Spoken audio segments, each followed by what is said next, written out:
Hello, elementary school students across America and on United States military bases around the world. Michael T. Mondak is back with you on a Thursday to do, as I always do on a daily basis, to read one picture book to you, your parents, and your teachers. I begin, as I always do, with a teaser, and here's that teaser for this Thursday. Have you ever went away somewhere on your own for a week and gotten homesick that you missed all your friends back home? Let me tell you about a similar situation with Elmo. His parents went on a business trip while his sister Daisy went to camp and Elmo to his grandparents' house. And Elmo got homesick about it. Wait, did I just say Elmo Gets Homesick?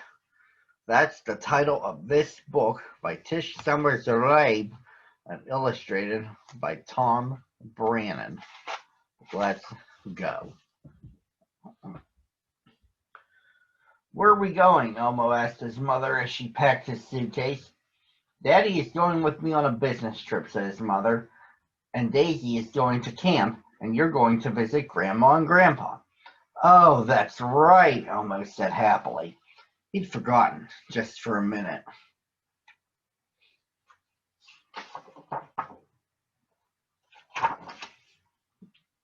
You're a lucky monster, Daisy told Elmo. You get to visit Grandma and Grandpa all by yourself. I can't wait, said Elmo. Daddy, Mommy, Daisy, and Elmo piled into the car and drove off to Grandma and Grandpa's house. Elmo counted all the red cars they passed, and Daisy counted all the blue ones. When the car drove up, Grandma and Grandpa rushed out to greet them. We're so glad to see you, they called. Where is my little Elmo? Asked Grandpa. Here I am, yelled Elmo. Grandpa gave him a big hug. Soon it was time for Mommy, Daddy, and Daisy to leave. Daddy and Mommy kissed Elmo goodbye. You be a good little monster, said Mommy. We'll see you soon. Daisy hugged Elmo goodbye, too. Elmo waved and waved until the car was just a tiny speck in the distance. Goodbye, he called softly. He had a shaky feeling in his tummy. Elmo, dear, said Grandma, I'm making a batch of monster marshmallow cookies and I need some help. Okay, said Elmo. He loved helping Grandma make cookies, and marshmallow cookies were his favorite. Elmo ate 4 monster cookies and drank a glass of milk. Then he and Grandpa talked about all the things they would do together during Elmo's visit.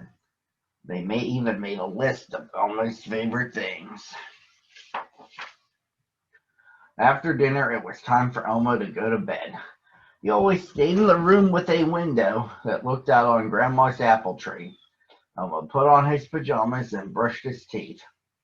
Grandma tucked him in and sang Elmo his favorite song, Mary Had a Little Monster. Good night, little Elmo, said Grandma, giving him a kiss. Good night, Grandma, said Elmo, and he fell sound asleep. The next morning, Elmo woke up to the sound of a little bird singing in the apple tree. For a moment, he didn't know where he was. He wasn't in his own bed at home on Sesame Street. Morning, sleepy monster, Grandpa said as he came into Elmo's room and sat on the bed. It's a beautiful day. Let's get busy. But Elmo didn't feel like getting busy. What's the matter, Elmo? Grandpa asked gently. I miss Mommy and Daddy and Daisy, Elmo said. My own room and Big Bird and Barkley and all of my friends. Elmo began to cry. Sounds like you're a little homesick, Grandpa told him. But I'll tell you a secret. What? Asked Elmo. When your daddy was a little monster, he used to get homesick too. He did? Asked Elmo. You'll be seeing your Mommy and Daddy and Daisy and all your friends soon, Grandpa reminded him, and you'll have lots to tell them about your visit. Elmo smiled. Come on, said Grandpa. Let's get busy doing those things on your list. So Grandma, Grandpa, and Elmo spent the next few days doing the things on Elmo's list. They went apple picking in an orchard, and Grandma baked an apple pie when they got home. Wait until I tell Cookie Monster about Grandma's homemade apple pie, said Elmo. They visited a family of kittens. Oh, said Elmo, Harry Monster loves kittens. I will tell him all about them when I get home.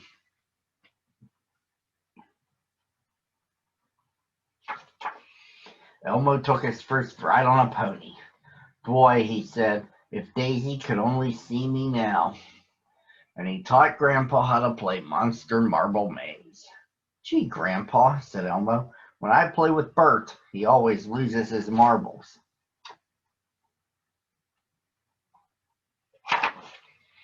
One day, Grandpa showed Elmo the family picture album. Who is that? Asked Elmo. That is your great-grandfather, Selmo, Grandpa said. He was an opera singer with the Metropolitan Monster Opera when he grew up. And here's a picture of your daddy when he was just your age. Wow, said Elmo. The next morning, the doorbell rang. Are you Mr. Elmo Monster? Asked Patty, the mail carrier, as she reached into her mailbag. Yes, I am, said Elmo. I have a postcard for you, said Patsy. Elmo had never gotten his very own postcard before. Grandma read the postcard to him. Dear Elmo, she read, we are having fun, but we miss our little Elmo. We'll see you soon. Love, Mommy and Daddy. Grandpa had a postcard too. Your Mommy and Daddy are coming to take you home tomorrow, he told Elmo. Tomorrow, Elmo gasped. But we haven't done everything on my list. I know, said Grandma. You'll just have to come visit us again soon. I'm going to miss you, Elmo told Grandma and Grandpa the next morning when his parents were coming to get him. We'll miss you too, said Grandma. Then Elmo said, I can't wait to tell everybody on Sesame Street about all the things we did together. And that, boys and girls, is the story. I want you to join me again tomorrow at the very same time on the very same channel.